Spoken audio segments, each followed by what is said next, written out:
Assalamualaikum warahmatullahi wabarakatuh. Alhamdulillah, kembali lagi bersama kita di channel Pangeran Cahaya. Hadirin yang dimuliakan Allah Subhanahu wa taala, salatu wassalamu alayka ya abati ya sayyidi ya Rasulullah, khutbatullati lati adrikna.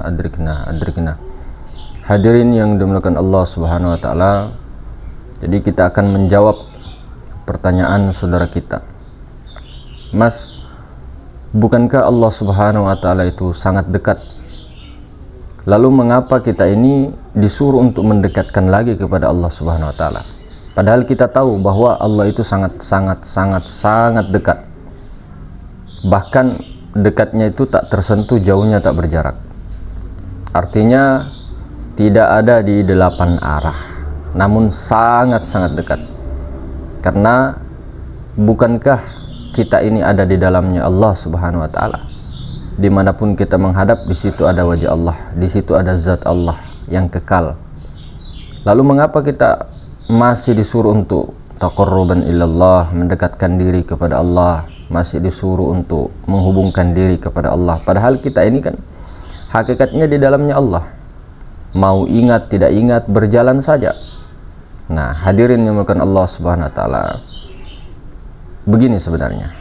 Jadi istilah-istilah untuk dekat kepada Allah, padahal hakikatnya Allah Subhanahu wa taala itu tidak pernah jauh daripada kita, itu adalah kesadaran kita itu yang selalu hilang. Jadi kesadaran rasa cita zauqiyah batiniyah kita itu hilang. Jadi meskipun Allah itu sangat dekat, tak tersentuh, jauh tak berjarak, maha meliputi segala sesuatu, namun kita ini tidak dalam kesadaran Allah, tidak dalam kesadaran rasa kepada Allah itu, maka itu disebut hamba yang jauh, hamba yang tidak taat kepada Allah, hamba yang musyrik, hamba yang terhijab, hamba yang belum wasil. Nah, hamba-hamba yang ketika dia menghubungkan zauqnya, rasanya kepada Allah Subhanahu wa taala, maka itulah yang dikatakan hamba Allah, itulah yang dikatakan abdi Allah, itulah yang dikatakan Muhammad. Jadi semua ini diadakannya kita di sini semuanya itu tujuannya adalah untuk menjadi khalifah. Khalifah itu Muhammad.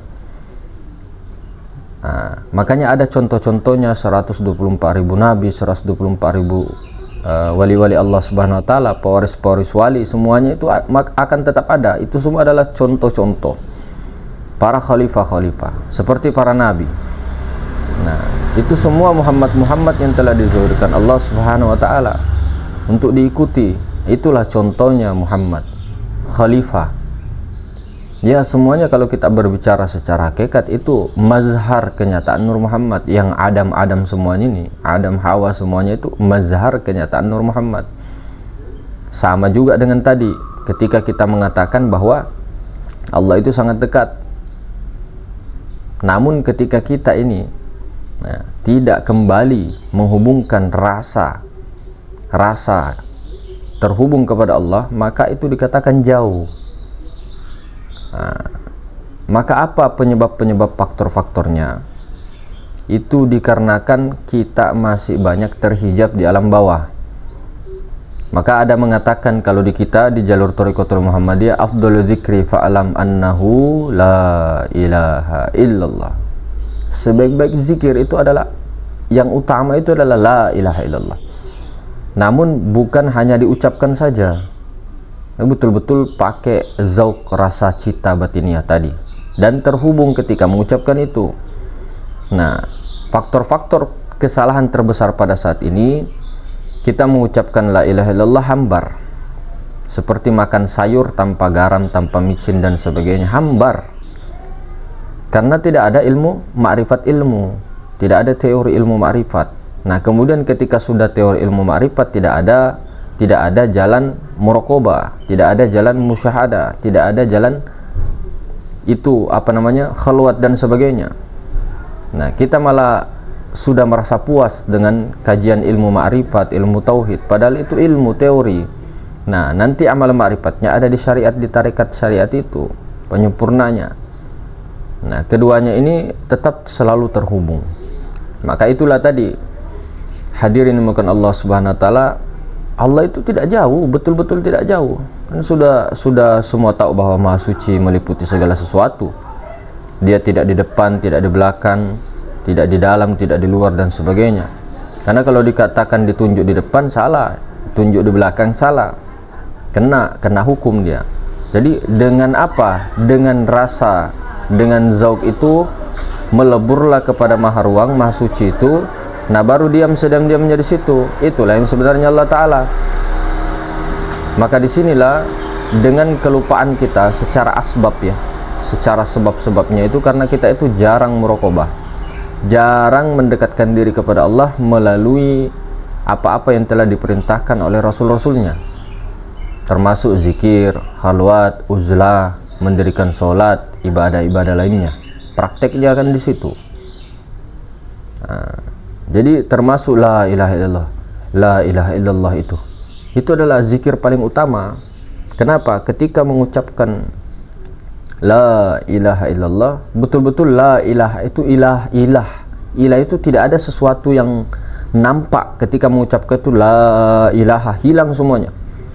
Jadi tidaklah kita mengucapkan la ilaha illallah lalu terpikir dunia, terpikir anak, terpikir istri, terpikir ini, terpikir itu, atau untuk mengucapkan la ilaha illallah untuk hajat kita, untuk kesaktian ini, untuk itu. Kembali kepada ketujuan utama. Tujuan utamanya ilahi anta maksudi waridhoka anta matlubi. Semuanya ke anta, antanya itu hu, aku. Hakikatnya kepada si aku. Anta di sini yang dimaksud antanya Maha Suci meliputi segala sesuatu. Nah, itu bukan sesuatu, meliputi segala sesuatu. Jadi tujuan kita memang betul-betul itu adalah yang bukan sesuatu. Nah, sambil la ilaha illallah tadi dengan cita rasa batiniah. Jadi hilang semua, pas illallahnya tembus kepada Maha Suci.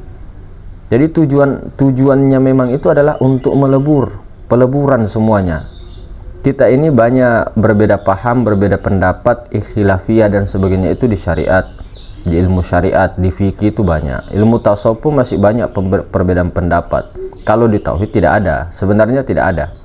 Cuma istilah-istilahnya, kalam-kalamnya iya. Namun sebenarnya tauhid itu ketunggalan. Jadi ketika seseorang itu sudah di ketunggalan, sebenarnya masalah khilafiyah itu biasa saja, dan tidak ada gesekan rasa, gesekan apapun, tidak ada tersinggung, marah dan sebagainya. Nah, namun kembali tadi, tidak hanya tauhid saja, ada tasawuf, ada adab, ada akhlak, syariat. Nah, semua rasul-rasul diutus adalah menyempurnakan akhlak.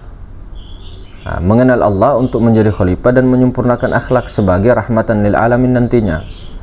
Bukan kita belajar tarekat semakin merasa bangga, semakin hebat, semakin sakti, semakin bisa meramal, semakin bisa menerawang. Itu semua dibuang perkara-perkara itu. Itu semua sesuatu. Yang kita mau ini adalah mati. Mati di dalam kehidupan. Bukan mati, bukan diam kelulisan baru kita ini diam aja terus, tidak. Diamnya itu dia diam, rasanya itu diam kepada Maha Suci. Baru Maha Suci itu mentajalikan sifatnya sesuai dengan perintah syariatullah, syariat-syariat yang ada, hukum-hukum yang ada. Dan semua pasti rahmat yang tercurah melimpah. Itu. Jadi bukan kita disuruh diam mulut dan sebagainya, tidak bicara-bicara. Ya sesuai nanti dengan karakternya masing-masing. Namun dia kembali dengan tajalli yang tajallinya Allah, bukan tajalli daripada iblis. Nah, memang kita di dalam suatu ilmu-ilmu semua dan sebagainya itu semua diambil ketika itu pantas. Seperti ilmu iblis. Iblis ini kan tahu ilmu tauhid, ilmu hakikat. Nah, ketika ada ilmu-ilmu seperti itu, bolehkah tidak diambil? Boleh diambil, cuma jangan mengikuti langkah-langkah syaitan, khutuwatis syaitan. Jangan ikuti langkah-langkah syaitan. Syaitan pikiran perasaan ini yang di diri kita ini. Nah, hakikat syaitan, hakikat iblis kan dari jin dan manusia itu sendiri. Nah, dari diri, dari luar. Bisa saja teman kita bukan temannya yang setan. Sifat-sifatnya itu, nah sifat-sifatnya sama dengan kita, sifat-sifat syaitonia, sifat-sifat keadaman, ketercelaan. Nah sifat-sifat Adam kan pasti tahu, di alam bawah dia selalu ke materi, dan materi itu tidak bermanfaat sama sekali untuk meluruskan tujuannya kepada suratul mustaqim tadi, untuk peleburan mati di dalam kehidupan. Nah, lah kok kita ini hidup disuruh mati, Mas? Nah, masuknya itu mati dalam kehidupan. Hidup dia kerasa, ya dia kerasa hidup, tahu, masih ingat juga semua masa lalunya.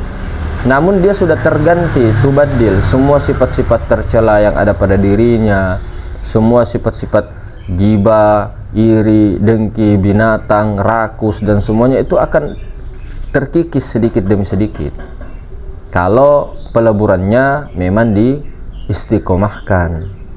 Nah, peleburan ini sambil khalwat sunyi-sunyi, sambil khalwat secara rame-rame. Nah, ini yang kita sering lupa ketika dalam bekerja, dalam melihat, dalam berbicara, dalam berdialog, dalam bermasyarakat dan sebagainya. Itu kita lupa sadar rasa kita ini. Meskipun kita tahu hakikatnya itu semua kan sudah diketahui, iya, rasanya ini yang perlu dipertahankan, harus dihubungkan. Karena kalau tidak, kita tidak menghubungkan rasa itu, semua keakuan Adam, mau kita belajar ilmu ma'rifat sampai martabat 7, martabat 9, martabat 12 kah, martabat 3, martabat 5, mau belajar sampai kunhizat kah, mau zat sifat asma af'al kah, semua itu teori yang harus dipraktekkan dengan rasa zauq batiniyah itu tadi, sampai lebur ke dalam itu. Tidak hanya mengetahui saja, oh yang penting saya sudah tahu, pokoknya sholat, puasa, zikir. Tidak, dihadirkan rasa itu, hudurul qalbi, rukun qalbinya itu. Makanya apa yang ada di dalam sholat, mendirikan sholat itu ada 3 rukun, rukun fi'li, rukun qawli, rukun qalbi, itu dibawa juga keluar sholat. Jadi apa-apa yang di dalam sholat itu, ketundukan, tawajuh dibawa juga keluar sholat, di luar daripada mendirikan sholat. Nah itu semua dibawa, bukan hanya sholat-sholat saja, seperti apa namanya, berdiri, ruku, sujud dan sebagainya, bukan hanya itu juga. Jadi yang di dalam itu seperti ucap salam, salam penghormatan, kasih sayang, ketundukan. Kalau bahasa ininya sipaka tau, sipaka lebih, sipaka inge, saling menghargai, saling mengingatkan. Kan begitu. Itulah diutusnya Nabi kita Muhammad sallallahu alaihi wasallam sebagai rahmat. Nah, pewaris-pewarisnya itu adalah pembawa rahmat. Utusan sang rahmat. Nah, jadi bagaimana di dalam kehidupan kita ini tidak ingin menjadi sesuatu. Jadi ketika seandainya ada ucapan-ucapan yang keluar terus terjadi, dia tidak ini dalam hatinya, oh iya, ini gara-gara saya. Terjadi gempa di sana ini gara-gara perkataan saya. Ini terjadi dia kecelakaan gara-gara saya tadi dalam hati kretek. Tidak, itu asbab. Di situ juga kita diuji di situ. Nah, ini semua adalah penyakit tasawuf, penyakit ilmu spiritual, penyakit psikis masuk dalam dunia kedokteran itu. Jadi perasaan-perasaan yang mengaku ini, kalau bukan karena saya, itu asbab, Pak. Asbab itu tidak ada bekas.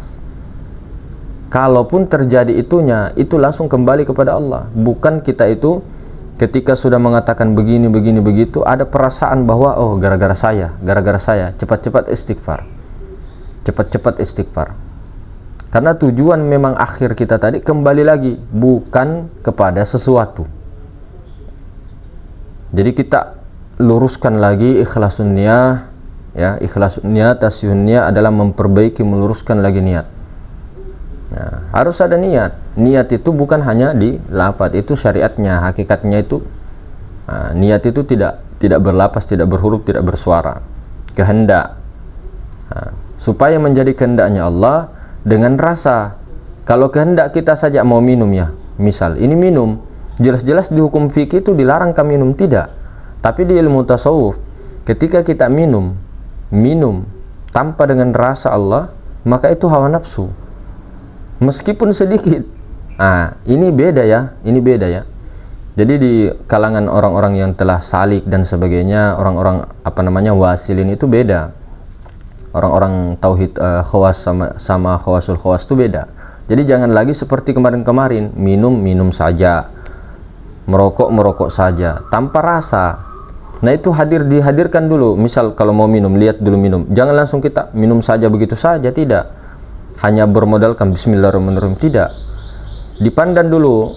Kalau orang sudah biasa tanpa lama sedetik pandang langsung minum, bisa. Ini kalau kita dalam pelajaran dipandang dulu Nur Muhammad.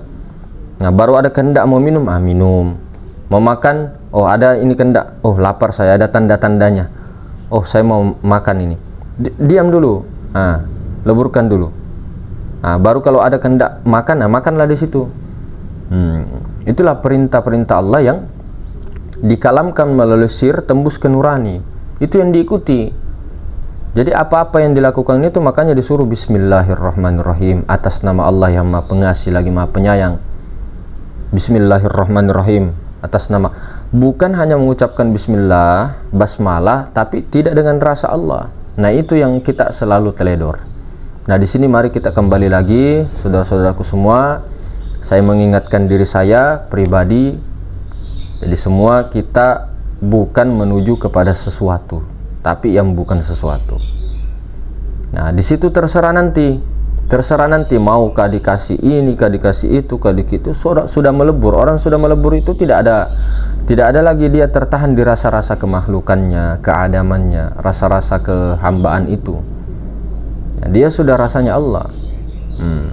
Jadi sekalipun dia diberikan tajalli sifat jamal ketika mengucapkan salawat dan menangis, itu tidak jadi masalah. Itu justru kelezatan, itu kenikmatan, itu kenikmatan. Ada yang belum diberi rasa, berarti dia dalam keadaan peleburan, fana batinia. Nah, malah orang-orang yang sering menangis dalam salawat, dalam zikir dan itu sudah diberi rasa, bahkan dia bisa jadi bako. Dia sudah lebur dalam kefanaannya, dia sudah fana di dalam kefanaan. Beda fana di dalam kefanaan. Nah, ketahuilah hal itu. Jadi mungkin begitu hadirin, mudah-mudahan kita semua tetap istiqomah, diamalkan oleh Allah Subhanahu wa taala amal ma'rifat, kemudian syariat-syariatnya diperbaiki sedikit demi sedikit secara syariat, secara ikhtiar dengan kudrah iradahnya Allah. Seperti itu. Assalamualaikum warahmatullahi wabarakatuh.